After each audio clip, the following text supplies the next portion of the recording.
Master, I hate to interrupt, but we are receiving a signal. Yeah, take a message. I'm busy. It seems to be quite urgent. Well, tell him I'm having some peace of mind.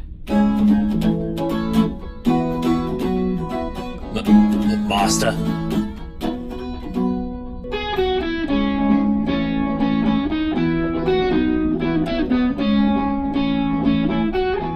Master, I really think you should...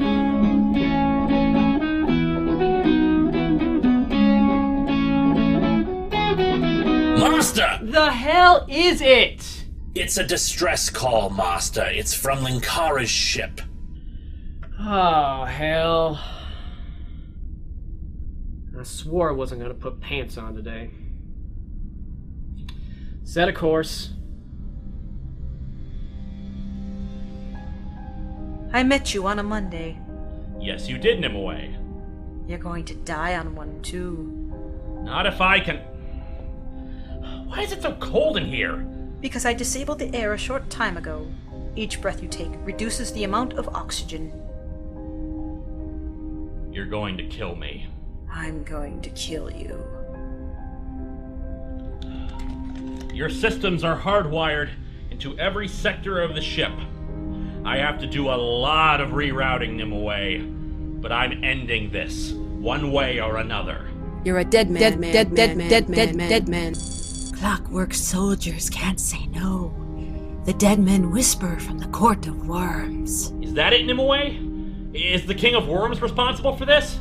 You smell like lilacs. Right. This conversation is over. Beginning theme song.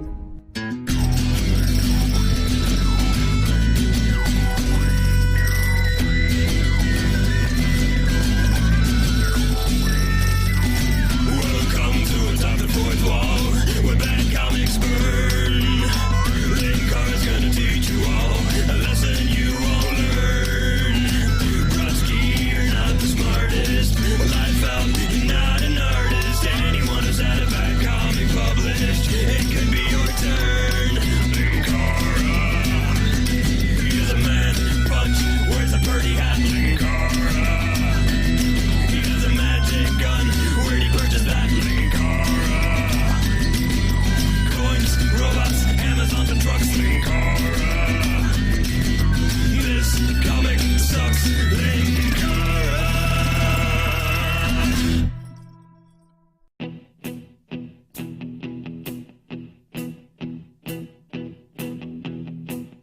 When I wake up, well, I know I'm gonna be. Hello and welcome to Atop the Fourth Wall, where it's our 5th year anniversary!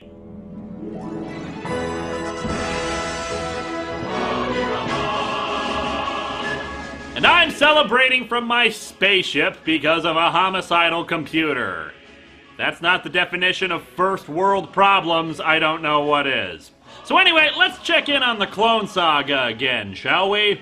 Last year, we looked at the very first storyline of the Spider-Man Clone Saga, which instead of focusing on the revival of a character thought dead and exploring the potentially fascinating implications as a result of it, we instead spent most of our time being wasted by Judas Traveler and his students. Judas Traveler is a mysterious dumbass who is mysterious because mystery sells. Unfortunately, the thing that a lot of writers forget is that you actually need to have an answer for your mystery and not just make it up as you go along. Insert your own joke about Lost here. But we need to play a bit of catch-up. In the intervening time between the start of the Clone Saga and this little two-parter, Ben Reilly has taken on the identity of the Scarlet Spider and defeated Venom, which was kind of a big deal at the time. We've already mentioned Peter's major emotional problems at the time, what with his robot parents and all, and I really hope that you watched last year's video, because if not, then that statement confused the hell out of you. But he was never able to really take out Venom to the point where he could be permanently and completely incarcerated. He was too strong and knew all of Peter's secrets, and killing him was right out. Eventually, the two came to an agreement, basically stay the hell out of each other's way. A lot of fans were pretty pissed off about it, because they felt that Spidey would never make any sort of a deal with a villain.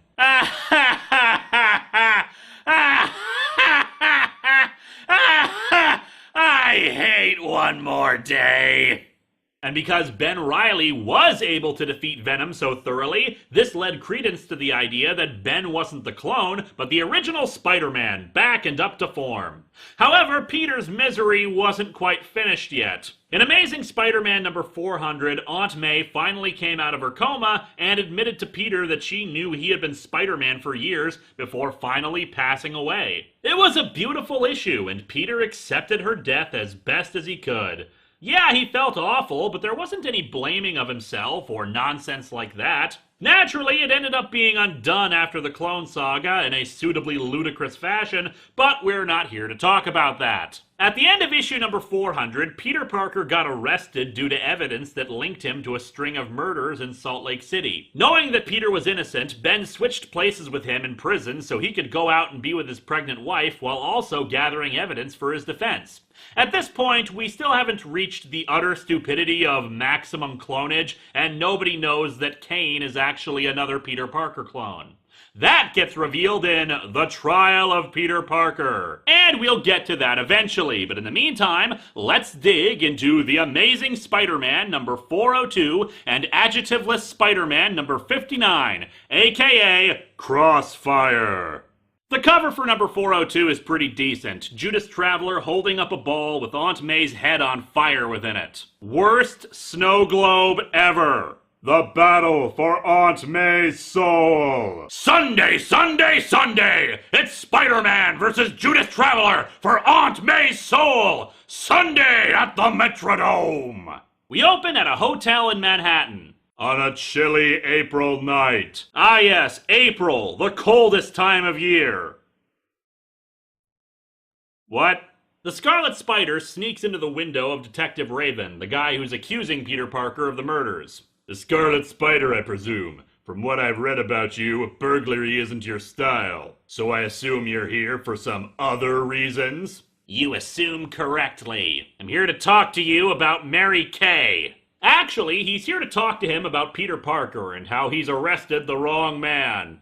However, it seems my Mary Kay joke wasn't too far off, since Detective Raven turns and reveals his face, showing this veiny scar. Stops you cold, doesn't it? Cold as the grave. This is what happens when you try to use a waffle iron for a tan. It's the mark of Cain, which was found not only on the then-deceased Dr. Octopus and Grim Hunter, but also a Salt Lake detective named Louise Kennedy, who was murdered 2 years previously.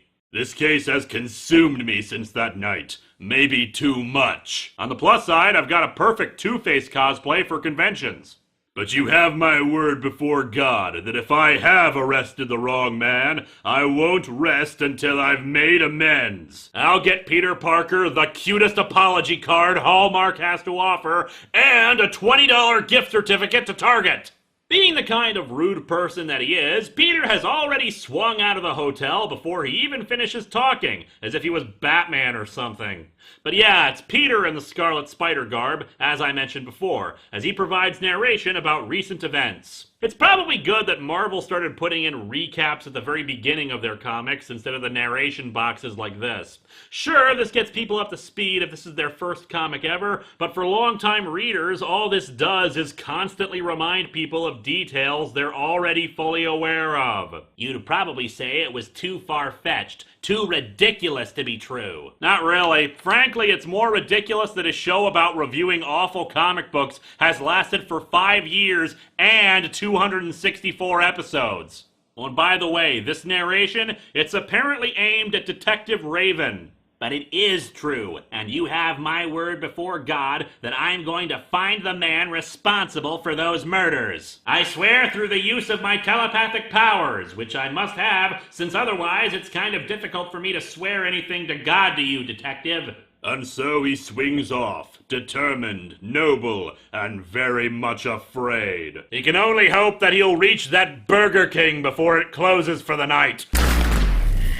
We cut to... I'm not entirely certain. It could be the World Trade Center towers, but it's basically a tall building with a neon sign that says, Top of New York. I mean, it's possible in 1995 this was a real landmark, but my Google foo fails me, since I wasn't able to find anything about whether this actually existed. The point is that it's a ludicrous thing that is completely unnecessary and just kind of an eyesore. Coincidentally, who should be appearing here and narrating to us but Judas Traveler? Sounds about right. Parker and Riley, I couldn't have asked for two more intriguing specimens, two more intriguing experiments, in my quest to fathom the fathomless nature of the human soul. Oh geez, hunker down people and prepare for more bullcrap than at a rodeo. How many centuries have I walked this world? Well, spoilers, none. Later in the Clone Saga, they figured out Traveler's backstory, and oh my, is it disappointing. And he hasn't walked the Earth for centuries. So in the meantime, enjoy this pretentious drivel. Caught in the crossfire of human existence. Title drop! What the hell does that even mean, anyway? Crossfire of human existence. Get caught in the crossfire of the copies of this comic being tossed around by the readers. I have walked and walked, and I have walked 500 miles, and I would walk 500 more. And my eyes have beheld such struggle, such suffering, such unmitigated evil. Such boredom! We get it, asshole! You're mysterious and crap! Get on with it! What the hell is this doing here? The time will come when I hold the secret in my hands, when I will truly know the source of humanity's evil, and that knowledge will lead me through the abyss, to the threshold of God. You are hardly the stuff that gods are made of. I have no idea what the hell all that is supposed to mean. Does he think knowing where evil comes from will make him a god?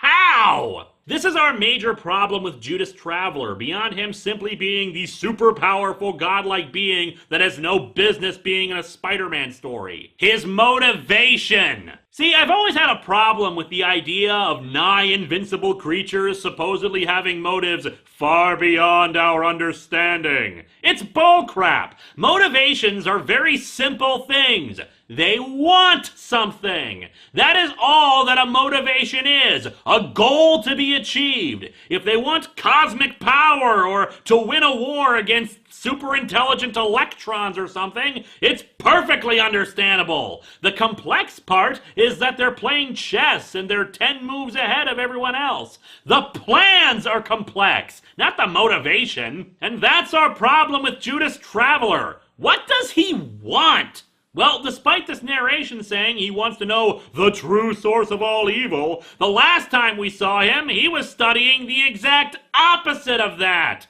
So he wants to know about good versus evil and the concept of heroism. Okay, why? What does having that information get him? Will he publish a paper on it?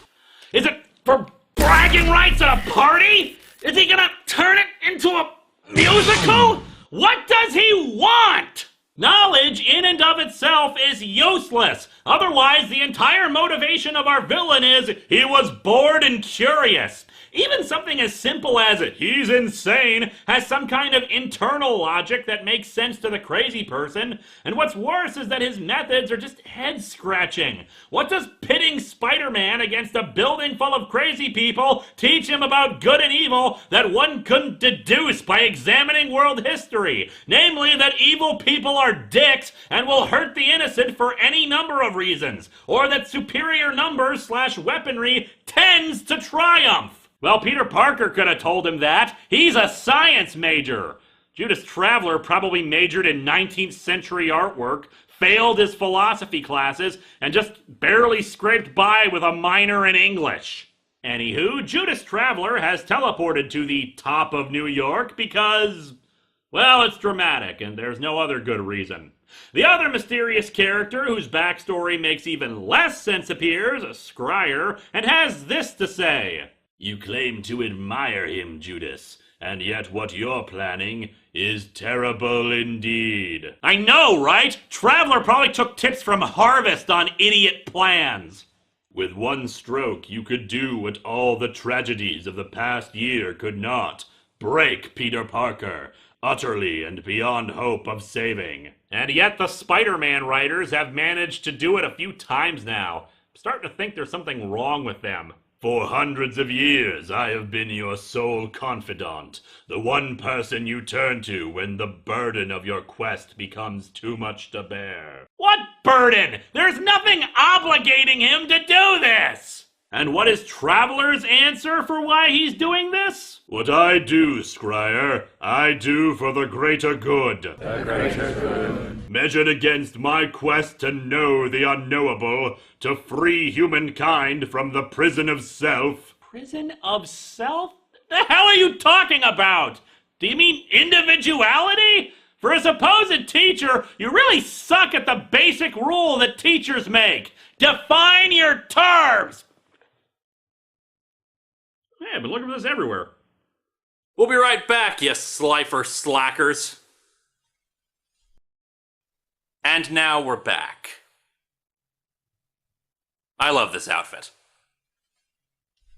Traveler has no idea what the hell he's doing. One minute it's about exploring heroism, another it's finding out the cause of evil, and now it's free humanity from the prison of self. Yeah, if it seems like the writing is schizophrenic for this asshole, just remember the words of Spider-Man writer Glenn Greenberg. Nobody had any idea what this character's deal was. Nobody had bothered to actually come up with anything about this guy other than mysterious guy with undefined powers. You are not allowed to call yourself a writer, artist, or even creator if you can't even be bothered to come up with a backstory for the characters that you are writing. Fortunately, there is something we can call you. Lazy! Oh, and he pulls an Animorphs and transforms into this bird thing. Knowing what I know about Judas Traveler's actual backstory they came up with, this is just head-tilting. But I don't want to spoil it for you guys entirely because it's so stupid and uncreative it just makes me shake my head. Anyway, Scryer does something. I don't know, it looks like he's making a threatening gesture at all this pink color on the panel. Too much pink energy is dangerous. We're barely into this story, so let's skim some stuff. Peter returns to the apartment with Mary Jane, who's naturally worried about him, but what's more, she's also worried about their baby, since tests indicate that the baby could be deformed because of his irradiated blood.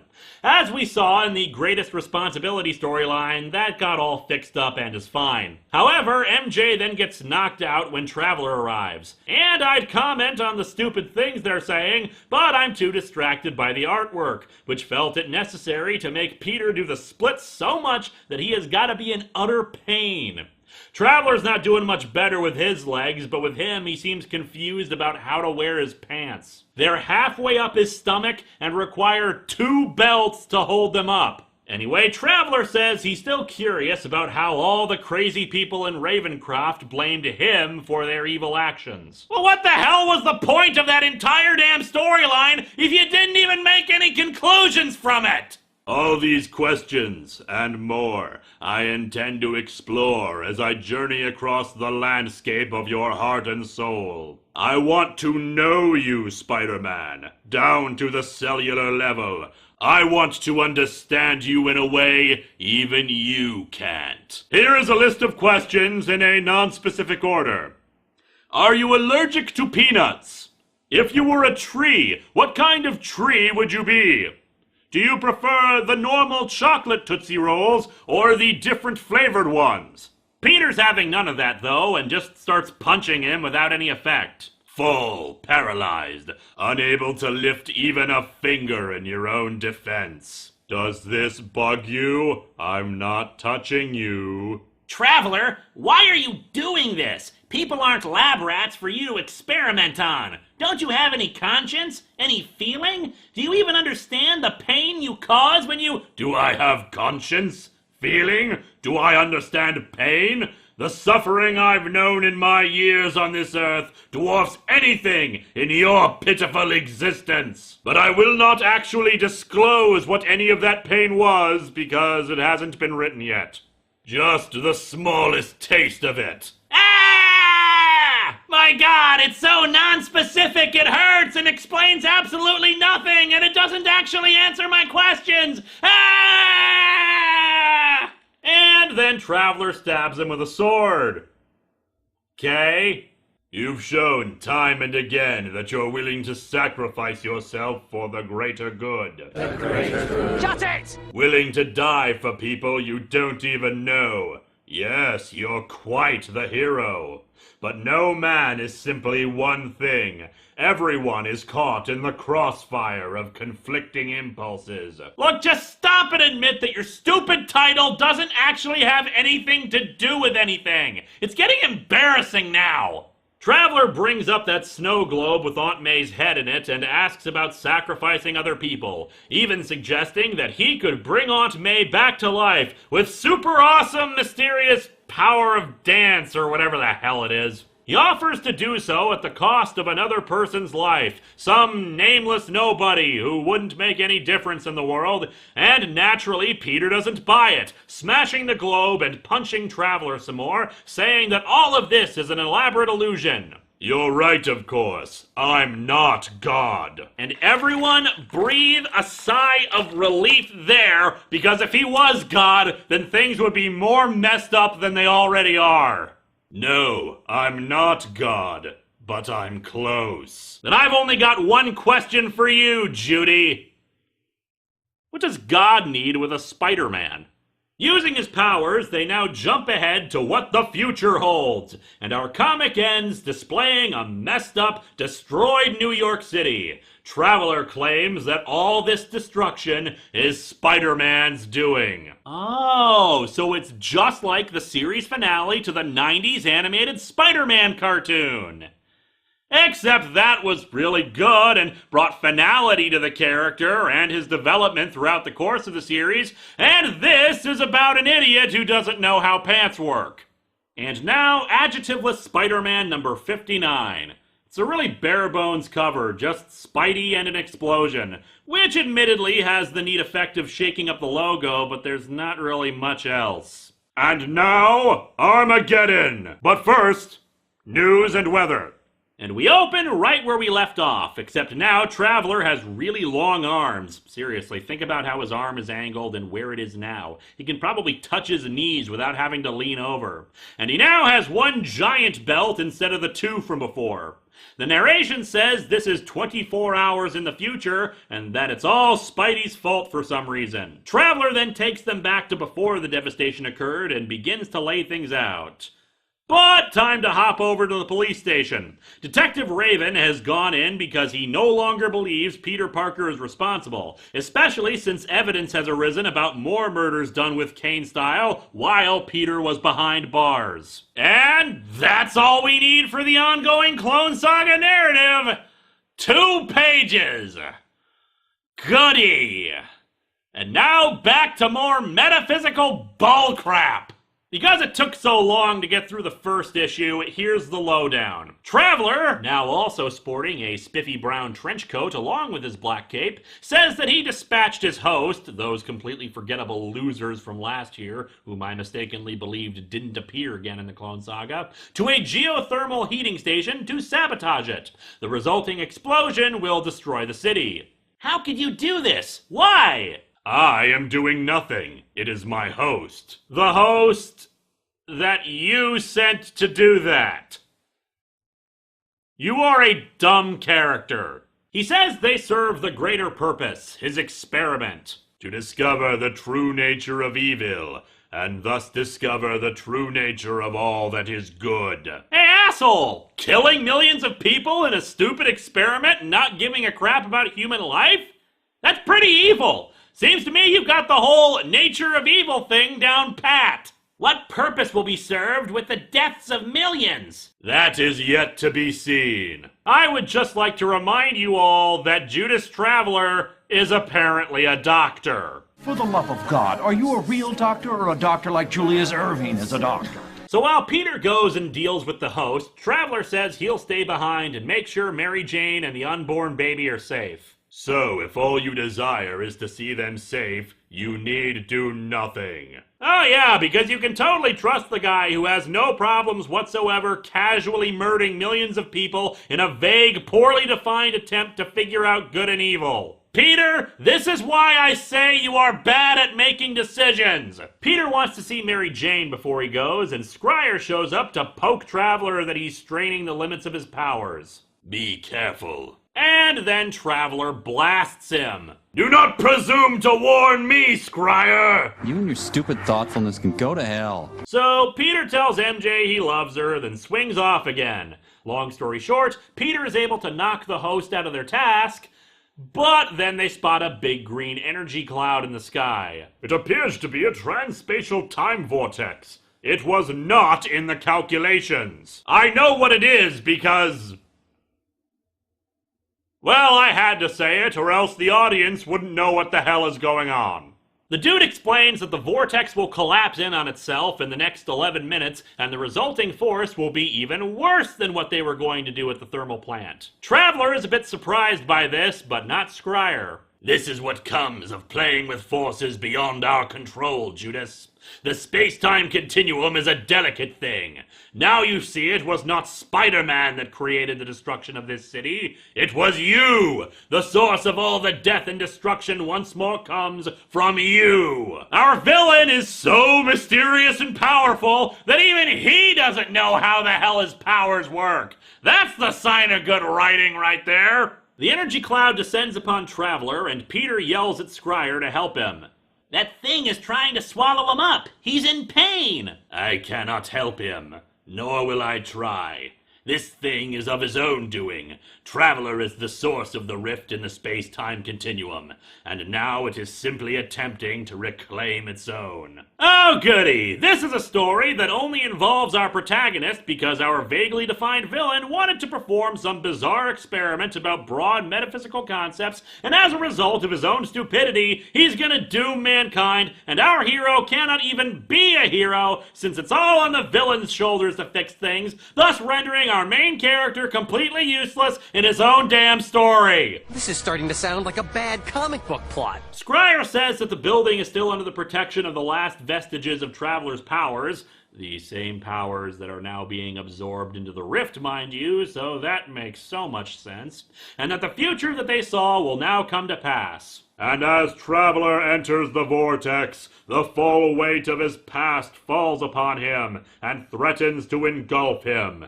Memories long buried in the darkest regions of his soul brought to light. Yes, the full weight of his completely fake past. Again, avoiding spoilers, but the dude is not actually hundreds of years old. Hindsight's a pain in the ass, isn't it? One of the images of his past shows 3 people crucified, so I suppose that's indicating that Judas Traveler really is Judas Iscariot.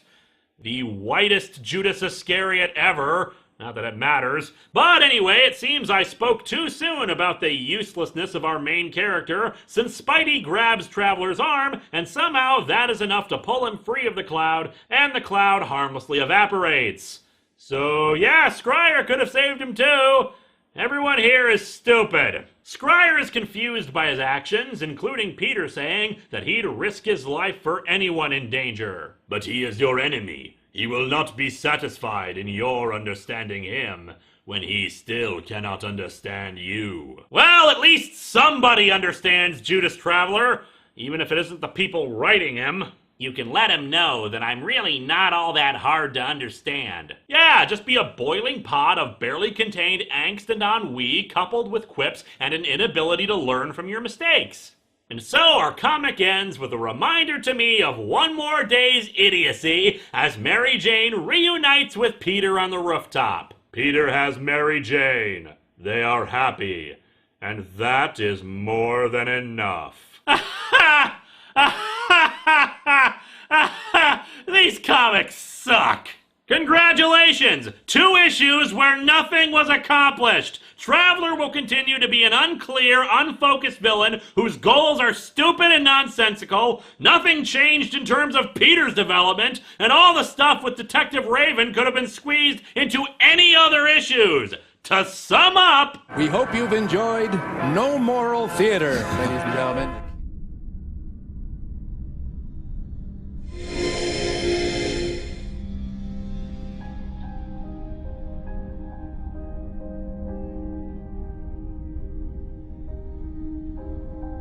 You're going to die. Nimue, I'm done. As soon as I pull those wires over there, you're off. I don't know if I can ever get you back on again. You think you can kill me? Yeah.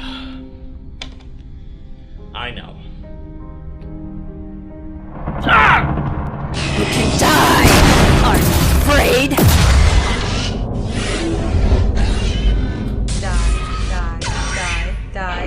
Die! Help me.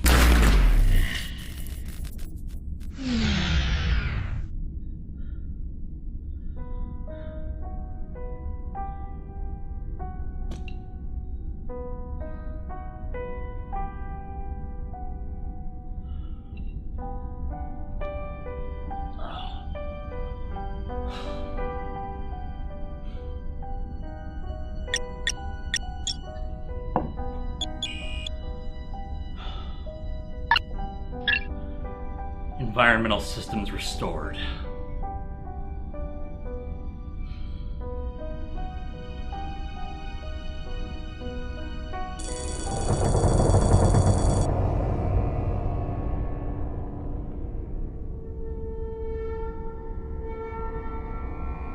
Nimue?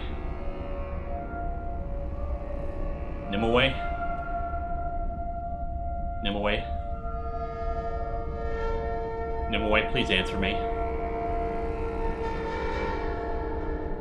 Your computer is dead, champion. Tell me,